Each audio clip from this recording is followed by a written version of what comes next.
For those of you that are just joining, as I mentioned earlier, I am Tara Brooks, Vice President of Customer Success for our North America region at Staffbase. I am so thrilled and excited to be joining this all-star cast of individuals, and I'm thrilled that they joined us today. I'm going to introduce you to all of them. Trish Nicola is the Executive Vice President of SPY Group. Samantha Hillstrom is the Senior Director of Internal Communications and heading up communications and employee engagement at Blue Apron. And Molly Riodrin, a specialist of team member experience at Wilson Sports Goods. As they're joining us, I'll just give you a little bit on each of them. Molly, I met at the Comms Club in Chicago. It was a great experience hearing her career thus far. Molly is obviously working with Wilson Sporting Goods as their team member experience specialist. Molly is responsible for developing and driving communications that engage the employees and inspire Wilson employee team members.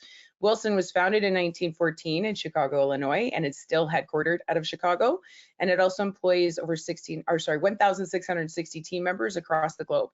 Molly received her degree in communications from the University of Illinois in Chicago. And she got her start at Wilson in June of 2021, where she started as the receptionist of the Wilson headquarters, and now approximately 5 months ago moved in from receptionist to the role that she holds now, and was asked to start the internal company newsletter based out of the Staffbase email product, and the rest is history. It's such a great story. Thank you, Molly, for joining us, and welcome. And we have Samantha. Oh, sorry. Thank you. No, you're good. Then we have Samantha Hillstrom. She is the head of internal communications and employee engagement at Blue Apron. Sam oversees the employee experience for nearly 2,000 employees across the country, including Blue Apron's fulfillment center employees who are predominantly non-desk workers. Prior to her role at Blue Apron, she oversaw internal communications at Etsy and Meetup. And Samantha started her career in television news, where she was a producer in domestic primetime news at CNN. Sam is also a certified crisis counselor, as well as a certified birth doula. And I also had the pleasure of meeting Sam in person at our Chicago Comms Club, and I'm so excited and thrilled to have her. Welcome, Sam, and thanks for joining us today. And then Trish Nichols, Nicola. I should have caught that, Trish, but welcome. Trish is part of our strategic partnership. She heads up, Vice President of SPY Group and Executive Vice President, rather, of Communication Strategy for SPY Group. Joins us from Atlanta, Georgia. So I think we have a few others joining us from Georgia today.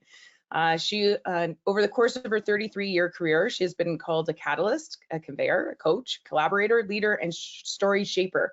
Trish provides senior counsel for clients and teams at SPY, tapping her expertise in communication strategy, PR, storytelling, brand reputation, issues and crisis management, communications performance, and audience engagement.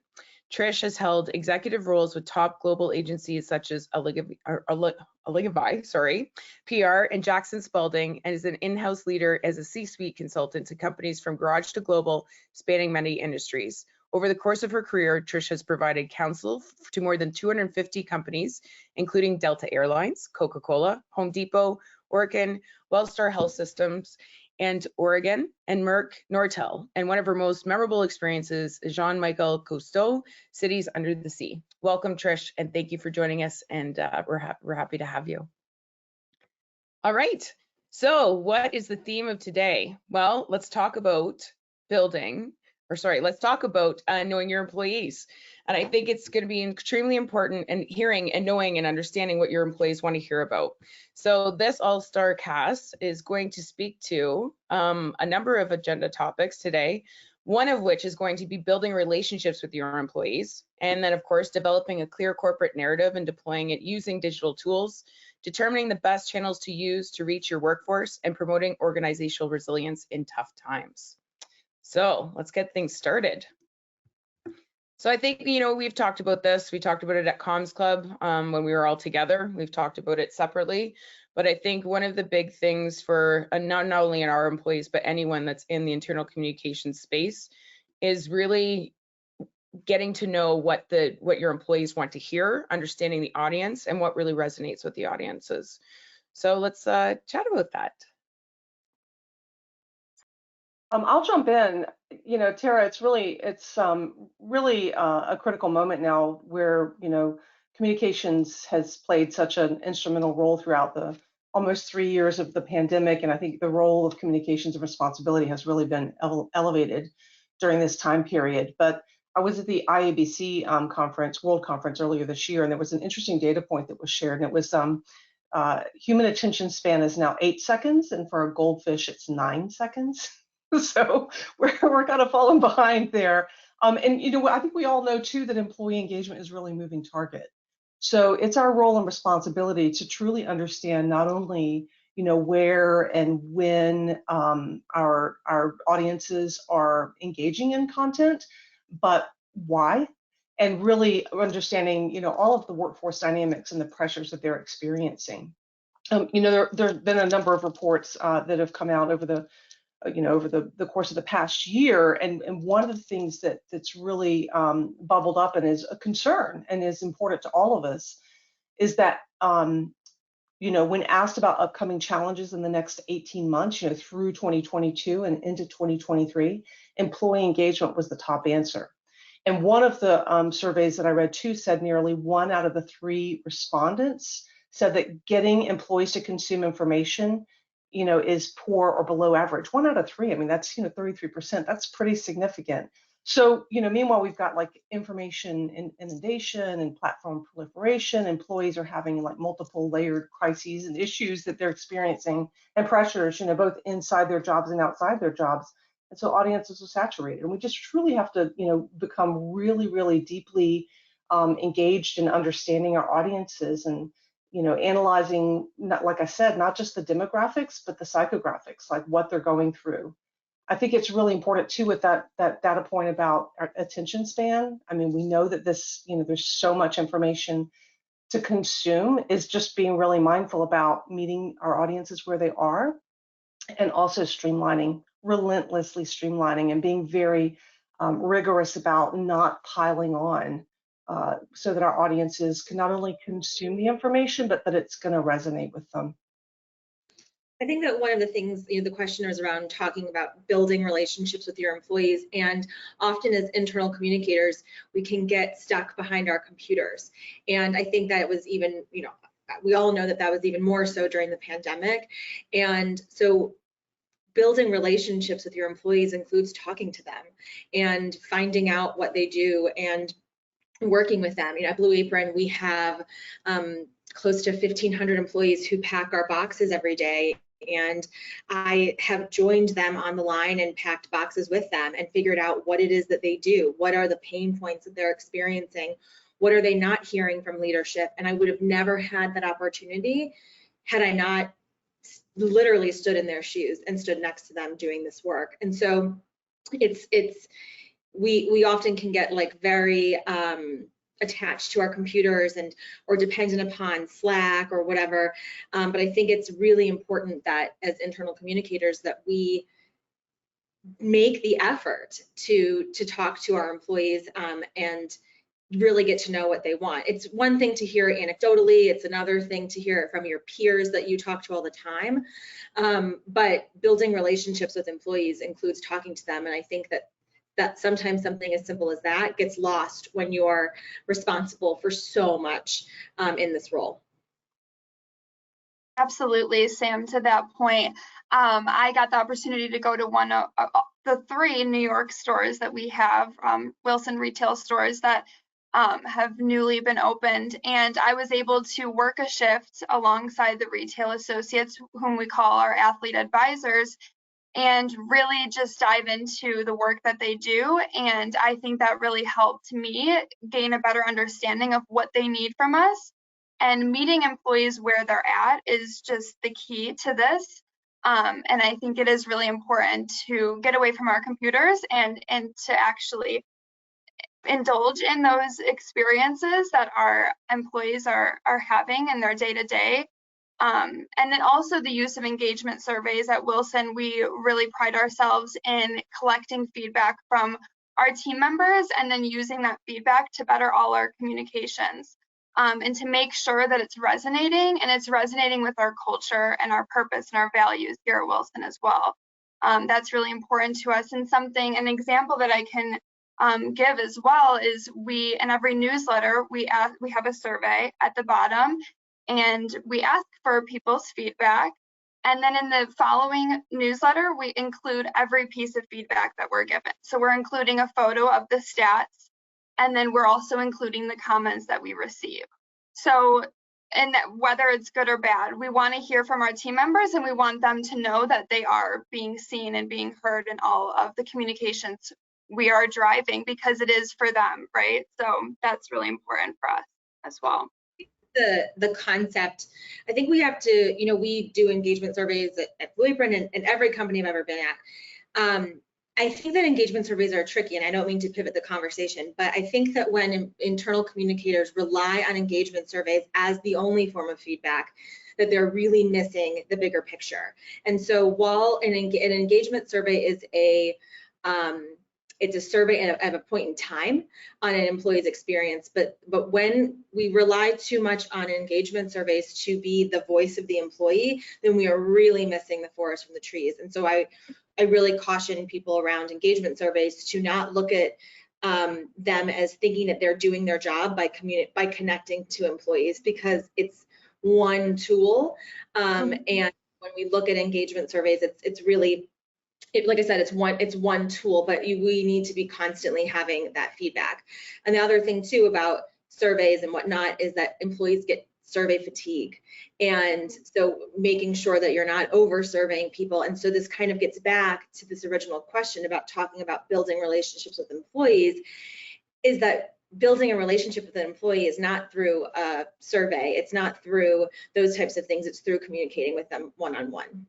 Yeah, that's true. Yeah, I think a really important riff on that too, though, is that, when I heard another data point that only 1 out of 7 employee surveys is actually reported back to employees. And so that survey fatigue can actually be exacerbated by, if you're not kind of pulling that thread through on, here's what we heard from you. We want to hear from you, and then here's what we're going to do about it. And ensuring that you're communicating back. I remember at Comms Club in Chicago, I asked that question of the audience, and only a smattering of hands went up. When I asked about, and I know Molly, you were one of the people that raised your hand. You said, yes, we do report the feedback back to the employees, but only a smattering of hands went up. And so, I think that survey fatigue is real, but we also have to make sure that we're mindful of how we're pulling that information through and connecting the dots for people, so they know, here's what we heard from you, and here's what we're doing about it. And I think that in person, I wanted to riff on that just for a second too. One of the things that we've been guiding our clients on is that when you're developing a communications plan, there is this kind of process now of, we think that it's mostly digital, right? There's a lot of digital communications, and dynamic media is playing a really big part in this now too. We know that a lot of people are looking more at video and audio in kind of interactive content than they are static content, but that in-person element is critical. Not only for understanding what your employees want and listening to them, but also it's a part of your communications. What are those in-person interactions? And in person these days can be this type of thing, right? It's in person, but it's virtual. But the physical in person is really vital and should be part of your strategy going into 2023. Absolutely. I try to make an effort as well. If I send out a communication, I'm pretty close to our headquarters, so I try to go in at least 3 to 4 times a week. And if I send out a communication that day, I try to, go upstairs in the cafeteria, go get a coffee and see who's around and really ask them questions. Hey, did you see, what I sent out this morning? How are you feeling? How are you doing? And those conversations are so beneficial. So really physically meeting our team members where they're at and having those vital conversations is so important to build relationships with our employees. So true. And I think that when we all chatted as well, I think that one of the other topics and items that each of you mentioned and touched on was the being very intentional, right, on what you're communicating to your employees, and when you're communicating to them is also crucial. So did you guys want to touch on that a little bit before we go to the next bullet?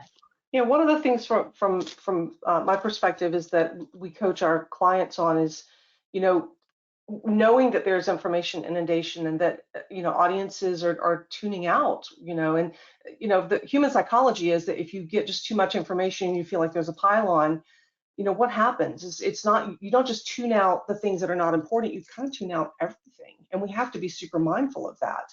And so we've been, talking with our clients about kind of the 4 Ps of like, what can you package together? Like there might be things that might not, warrant being standalone, but how can you package it with other topics so that it's, it's going to be, more easily consumable, more easily memorable, more easier for people to act on. And it's not just, a pylon, what warrants being pitched alone, like the second P is pitch. And then what, maybe gets punted to a later date because it's not relevant now, it's not timely or urgent now, but there are other things that are. And so trying to avoid that pylon. And then there's some things that just, should be, that's the park, park. And then there's punt, like things that just get punted that really, don't warrant being communicated through, through the channels that we've got in our communications department. So really being mindful about, what your audience, that intersection of what you need to communicate to them and what they want and need to hear.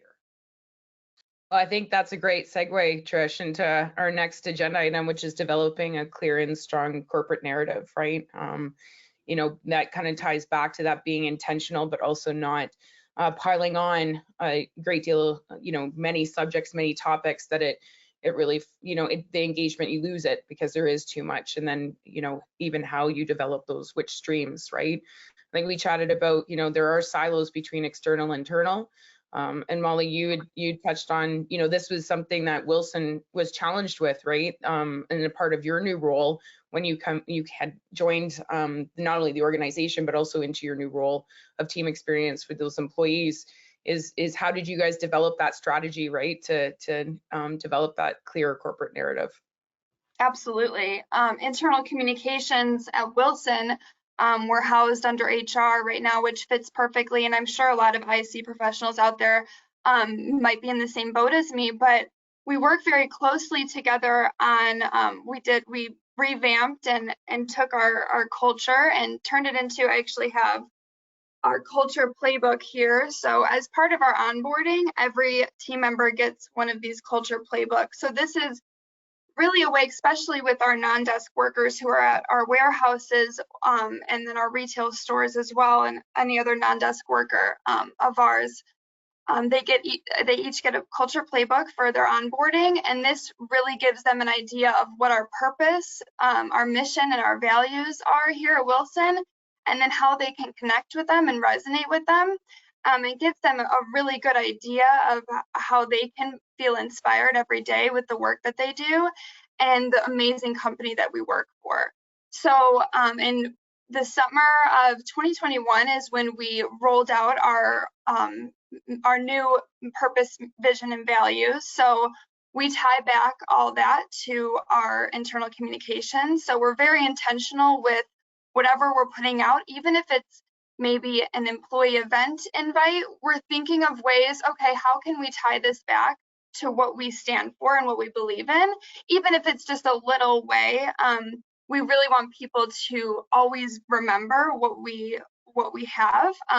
So our purpose is to empower every human to live like an athlete, and our mission is to build a better world through sport.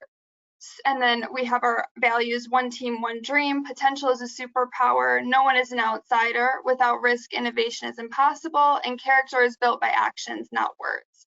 So that just sums up, a team member's experience here at Wilson and what they will really be surrounded with in all our internal communications. So a quick example would be in our newsletter. We're really driving this narrative by every section in our newsletter ties back to one of our values or something that we stand for in our culture. So for example, we have athlete interviews where we're telling stories of our team members and interviewing them, asking them questions of how they live like an athlete inside and outside of work. Our whole idea with that is that everyone's an athlete, even if you don't actually play a sport or you're not engaging in physical activity. The mindset of an athlete is something that we all should have, and that drive every day. So we really are trying to be intentional with bringing in our corporate narrative and our culture and our playbook into all the internal comms we create.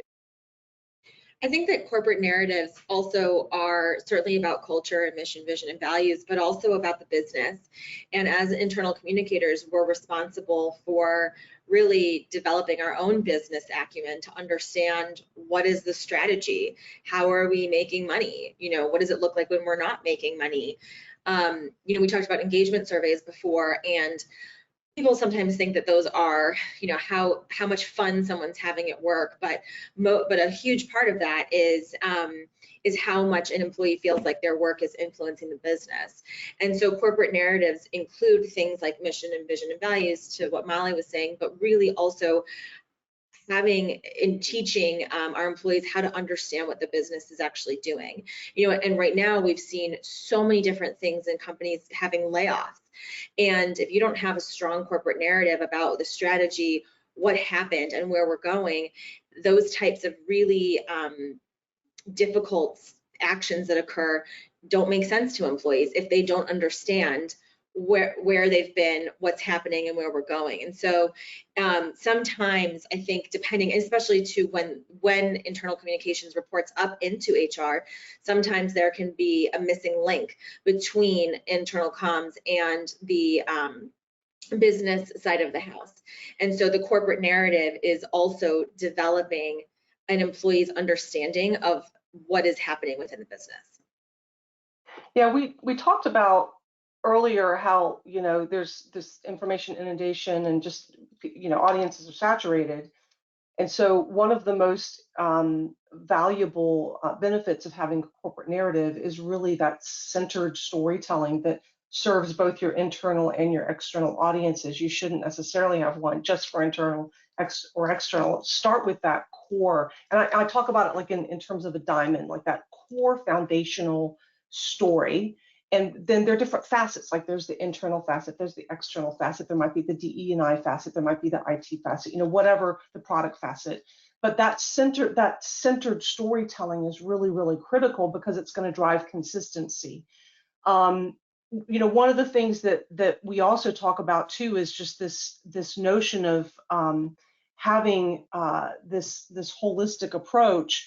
But we also know that one of the key reasons that people are joining companies right now and people are staying at companies is when they feel that strong connection to purpose.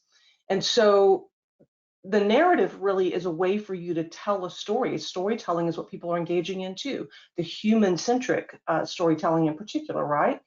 There's a craving for that right now. And so if we can really create, narratives and stories, which is what a narrative is, that helps to connect to purpose and tells the human angle of what the impact is, it can be super powerful. And, that should really be the foundation for your planning, right? What is the narrative that we want to deliver next year? What are the calls to action? What are the impacts that we want to create and talk about? And again, I talk about communications is not a channel. It's not about the output, it's about the outcomes. And so that narrative can be really powerful from that perspective. And so, we definitely want it to be human. We definitely want it to be, telling a story. We want it to connect to purpose, and we want it to be consistent across all channels. That's a key motto at Staffbase. I think you've all heard it, is if you don't own your own narrative, someone else will. So great points and some great key takeaways.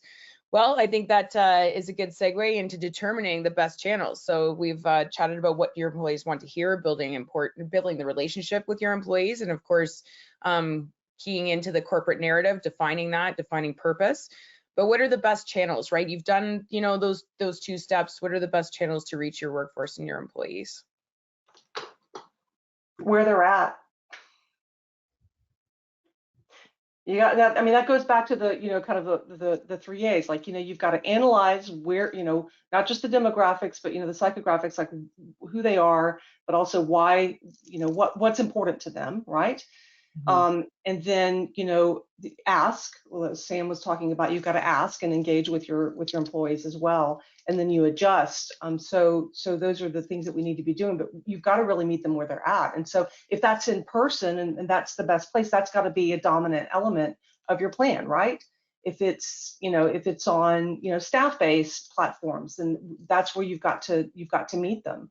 but you know, trying to you know, draw a horse to water, hopefully that's the right analogy, is you know, we've got to kind of go, we got to go to the employees and figure out where they're engaging and how we're, and again, like I said at the very top, it's a moving target. So what might be, you know, relevant now in December of 2022 might not be, you know, relevant necessarily, or where we're going to meet them in June of 2023. Things are changing. Mm-hmm.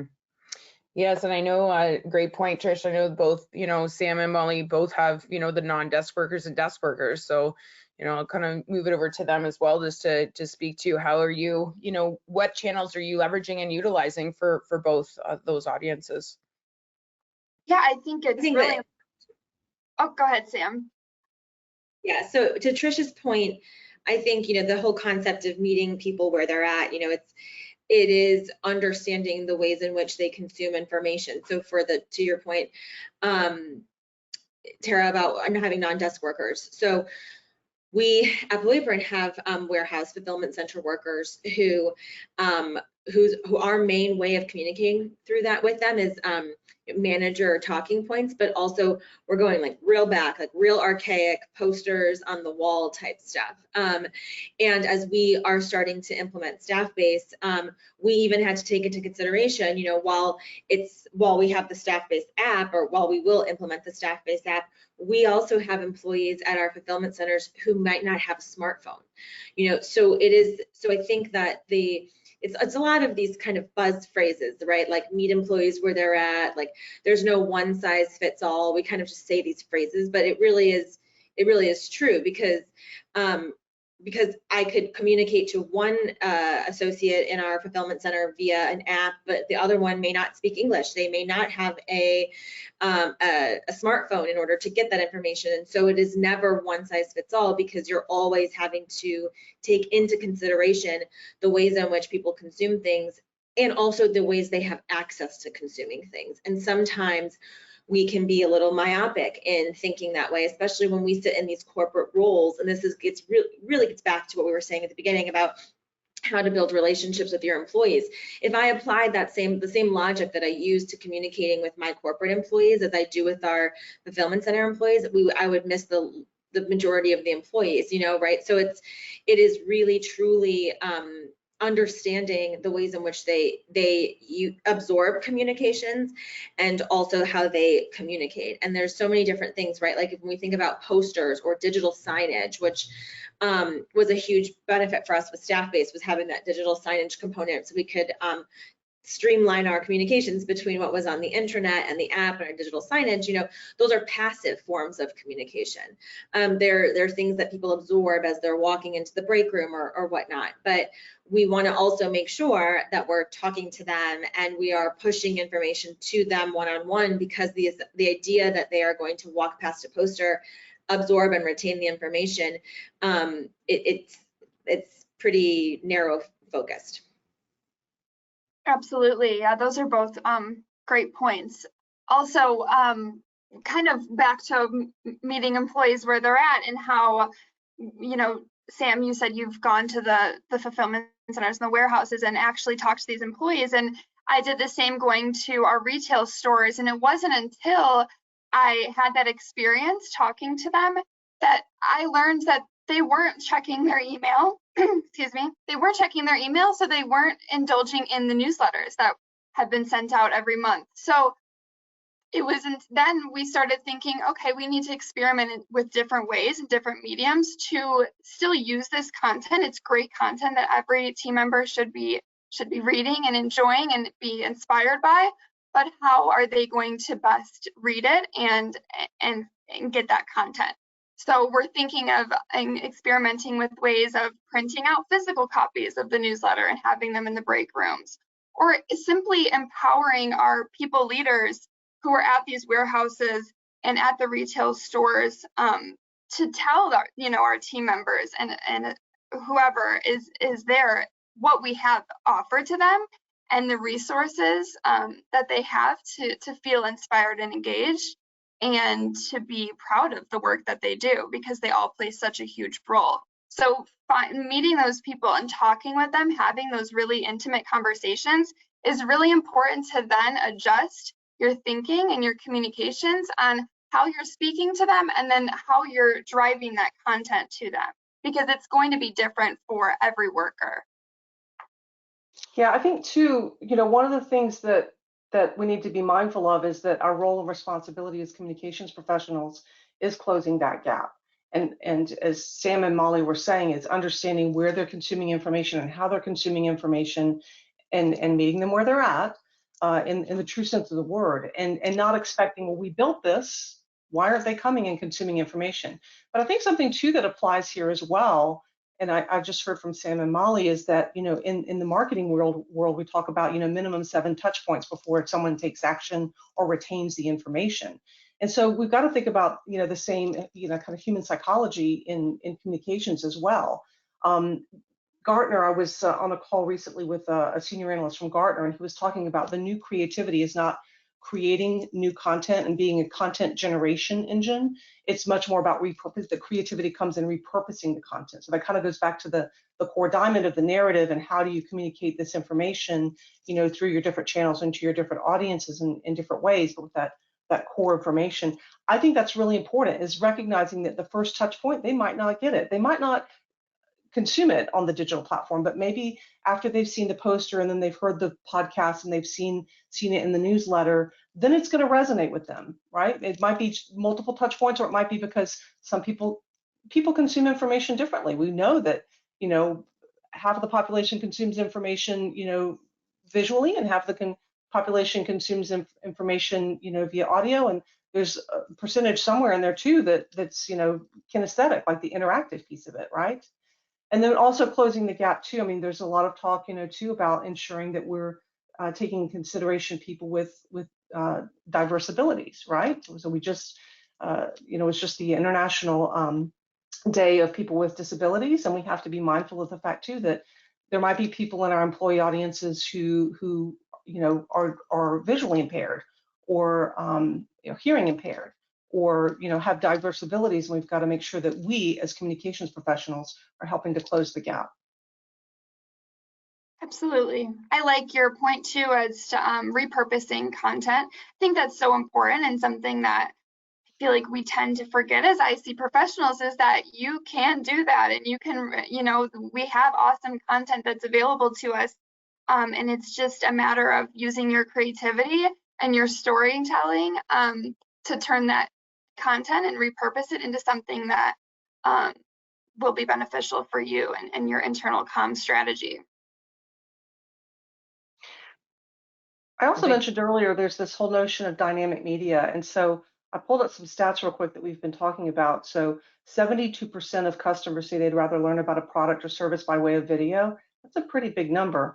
And viewers retain 95% of a message when they watch it in video, compared to 10% when reading it in text.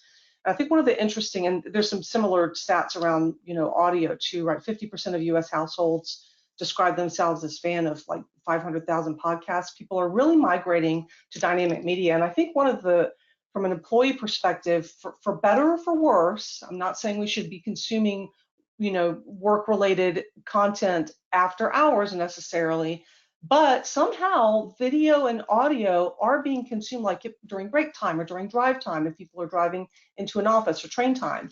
And there is a little bit of a bleed over and kind of entertainment aspect to some of that dynamic media, the interactive gaming type things that a lot of companies are doing, that we work with our clients on implementing, to help drive that true engagement, right?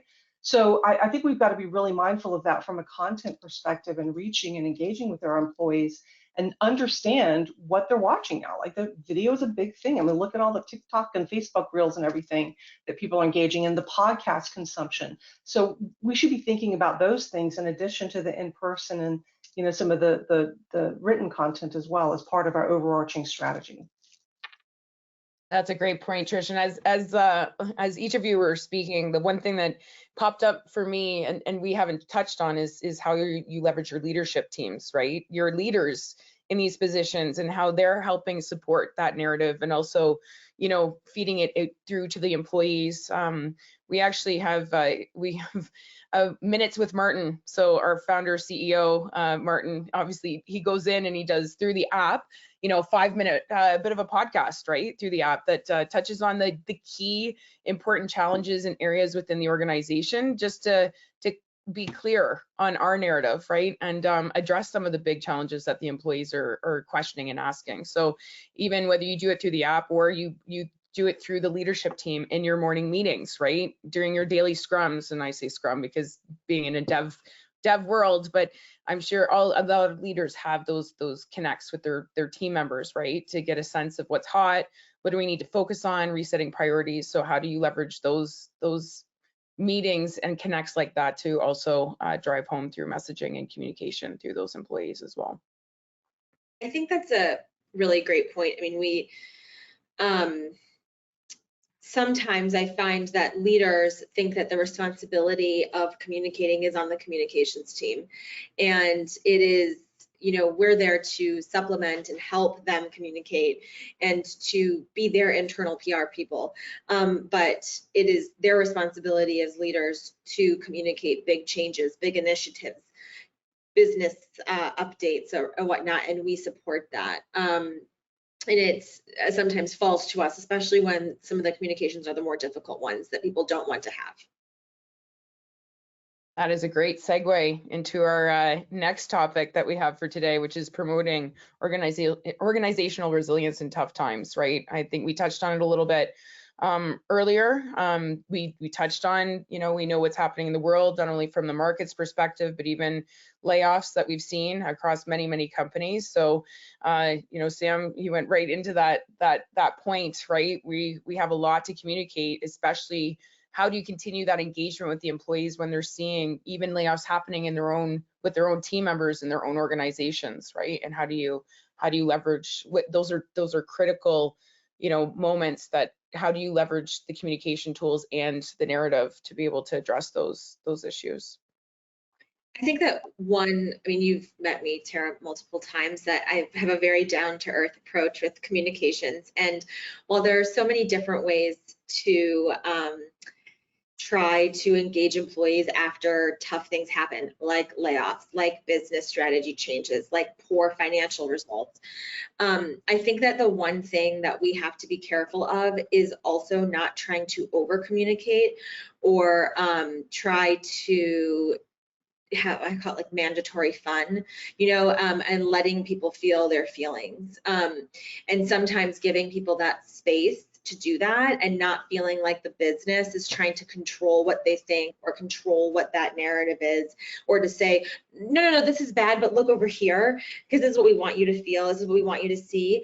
I think it's really important that we create that space, and we also have to, we in this role have to support leaders with creating that space, because leaders, especially CEOs, especially C-suite executives, they don't want the bad internal press, and they don't want their employees to be mad at them or feeling a certain way or whatever. And sometimes it's our responsibility as the people who give them communications from the bottom up that we need to say, look, this thing really sucked, and we need to let people have the space to feel this, and not try to divert their attention. And so I think that the less you do in trying to divert attention or have people think a different way, the more resilience actually happens organically, because people end up coming to that conclusion on their own versus when they think it is a bunch of corporate platitudes.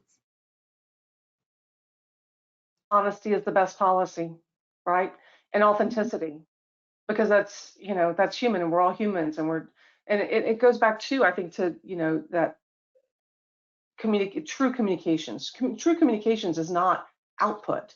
It's not one way.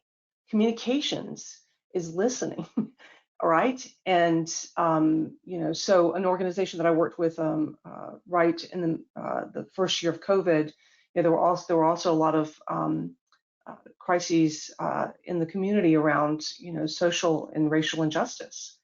And so the organization launched listening sessions where we were actually having conversations and facilitating conversations to listen to people, how people felt about it, to promote conversation, which is communications, right? And so I think that's really, it's really important to listen to your employees, to listen to your audiences, and get back to that true nature of what communications is.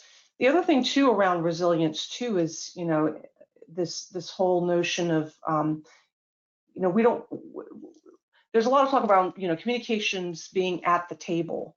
And I think about it more in terms of like our role as communications professionals is to be the conveners, to facilitate those discussions, to prompt those discussions. So I think we're building the table in many scenarios.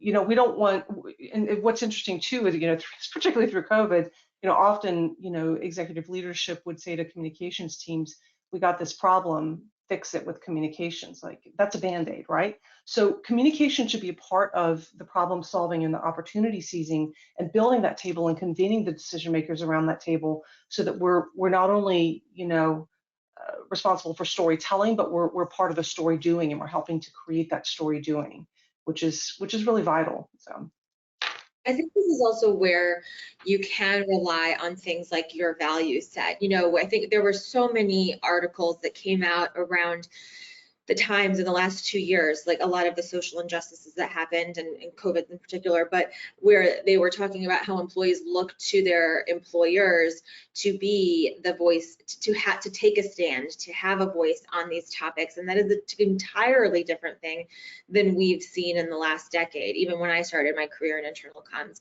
And so it's really where you rely on your value set there in order to say, like, how do we stand for this topic, whether or not that's an external topic or an internal topic, but not being afraid to have those difficult conversations.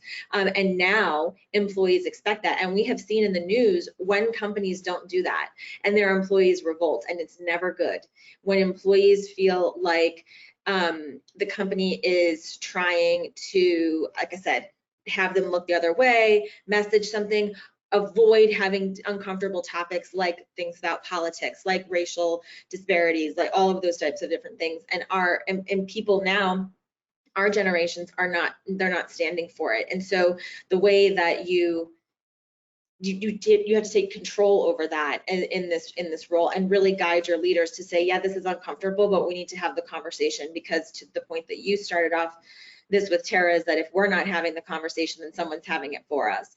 And it's also really important, and I'm kind of pivoting a little bit, but when we talk about external things or even internal things, that we as internal communicators have a pulse on what's going on. So for example, if you look at the Roe v. Wade situation, it's very rare that you have a leak like what occurred, but for an internal communicator, having a leak prepared us to have a statement for when the decision was finally happening. And so I think it's important that as internal communicators, we're also looking at the pulse of what's happening in the world, because that disconnect no longer is there, because employees are looking to us to have our own opinions on it. And so when things are coming down the pipeline, like Roe v. Wade, like George Floyd, like vaccines, stuff like that, these really hot button topics, that we are prepared, because you have a very small window before it looks like you're being reactionary and instead of being proactive. And so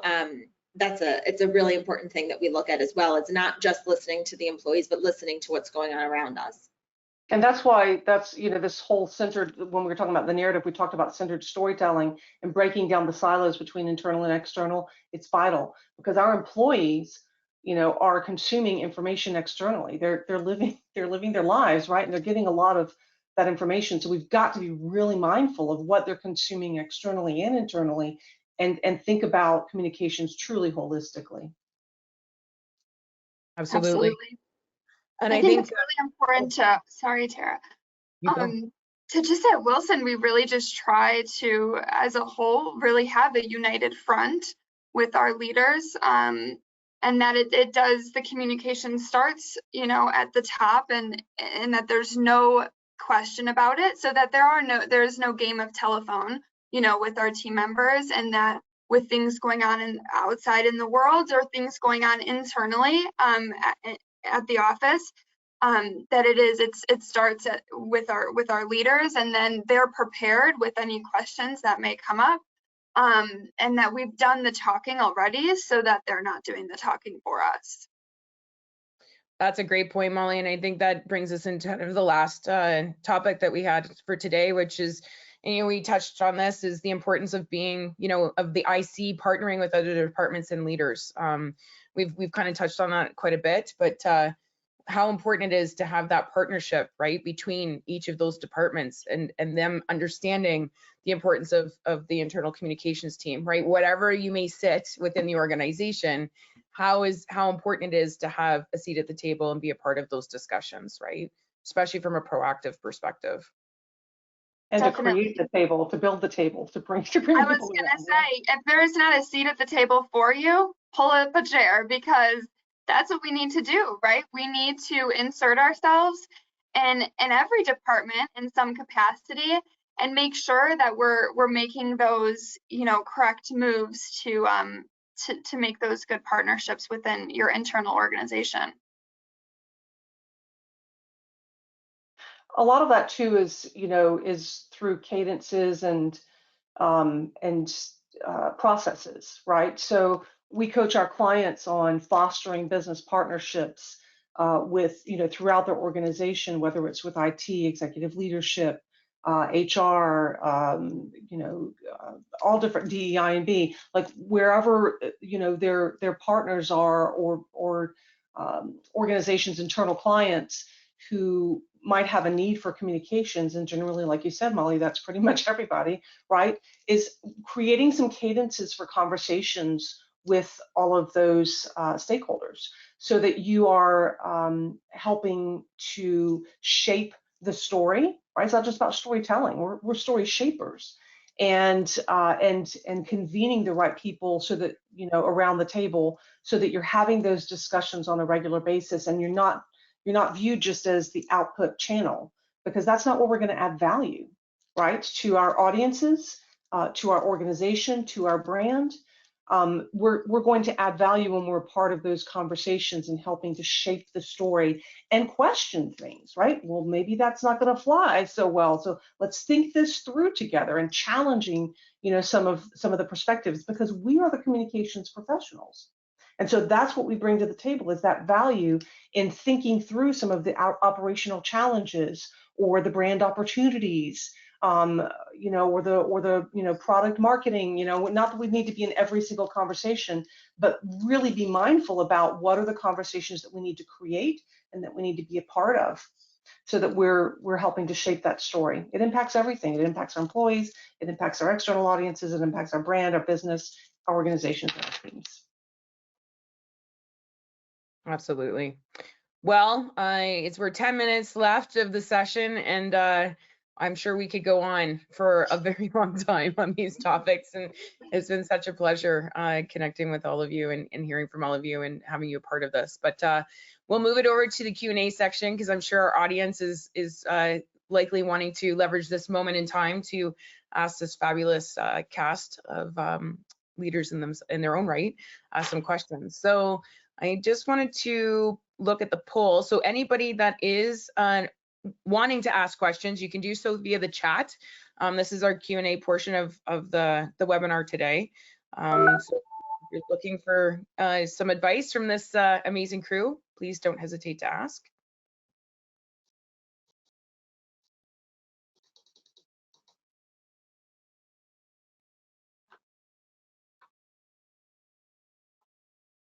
I see Okay. there's one question. Did you see this one about advice on how to handle when stakeholders want to share large volume for awareness? Yeah, let's start with that one, Trish. Well, I'll jump in, but I'd love to hear from Molly and Sam too. This is where what we were just talking about, right? Having a conversation and asking a lot of questions, right? Because asking questions will help to uncover, well, what are the objectives? Who do you want to reach with this? What's the most vital? Let's prioritize the information. How do we think this might, going back to the 4 Ps, like be packaged with other things that we're already doing?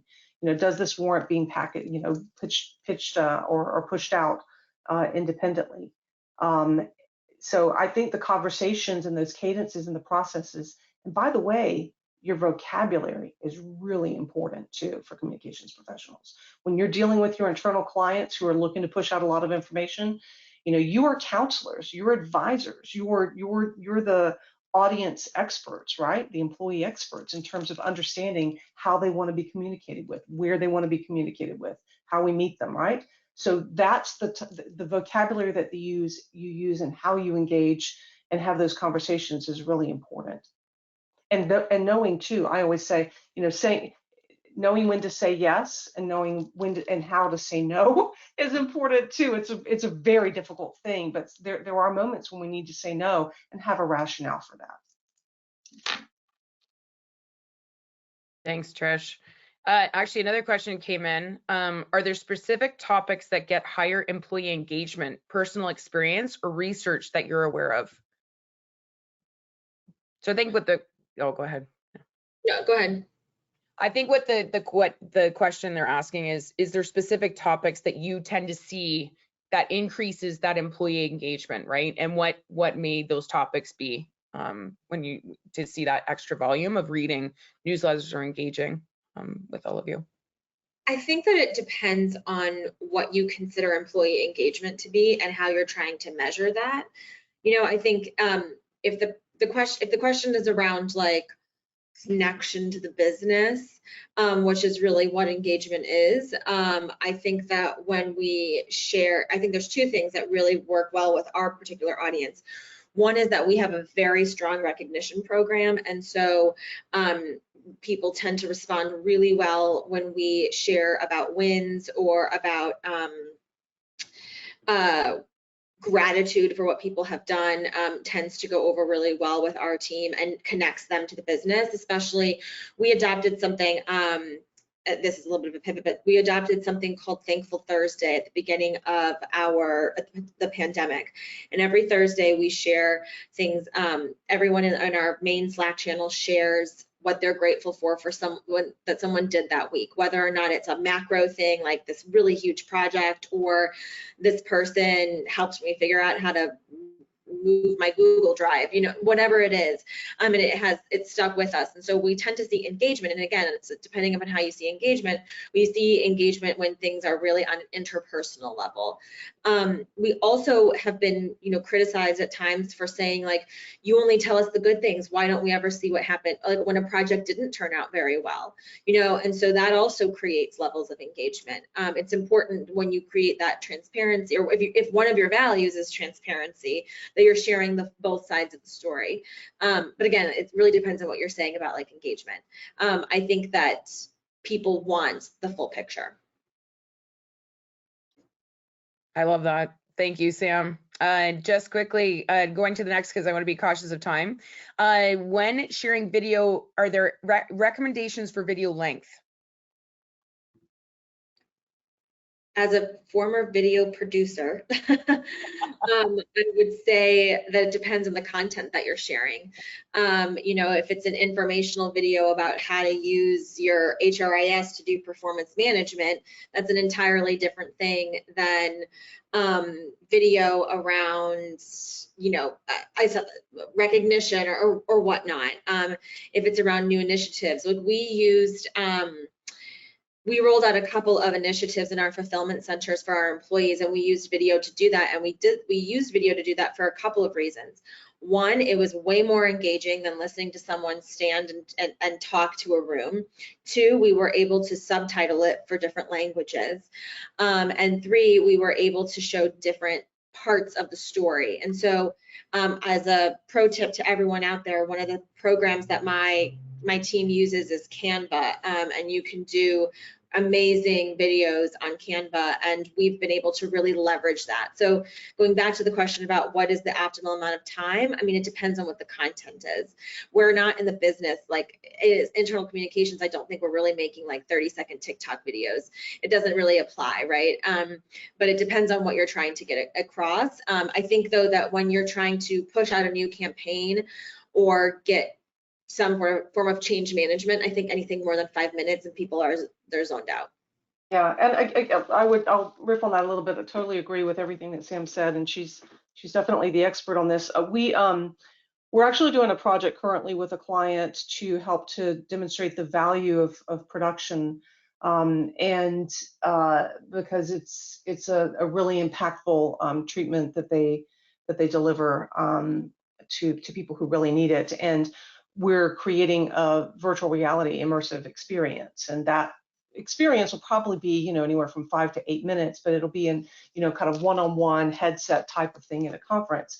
But we're doing, think about that diamond, the different facets, right? We're in repurposing content, so we're also doing a video teaser or trailer for that, right? So there, we're thinking we want a very short, easily consumable, quickly consumable, more broadly, you know, different platforms, right? More broadly distributed version of that to drive invitation to the immersive VR experience. So there, you know, there are also ways that you can, if you get the footage, you get the video, you get all that you need, you can actually repurpose the content too into more snack size or bite size content.